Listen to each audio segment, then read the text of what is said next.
Hello मित्रांनो, welcome to my mini blog. आज मी बनवत आहे ढोकळा।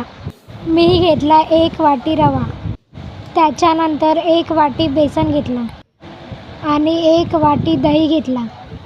त्याच्यामध्ये ॲड केलं थोडं पाणी, त्याच्यानंतर केलं सगळं मिक्स।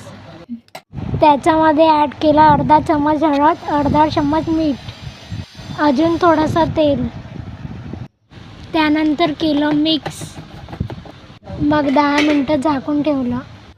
त्याच्यामध्ये टाकला इनो, डब्याला तेल लावून याच्यामध्ये हे टाकले। कढईमध्ये पाणी उकडायला ठेवलं, त्या डब्याला गरम पाणी ठेवलं। मग याला 15 मिनिट झाकून ठेवलं।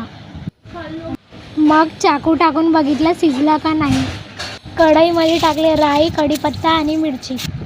मग ढोकळ्याला केलं कट। ढोकळा झाला रेडी। आता आपण सगळे मिळून खाऊया। भेटूया नेक्स्ट मिनी ब्लॉगमध्ये। बाय।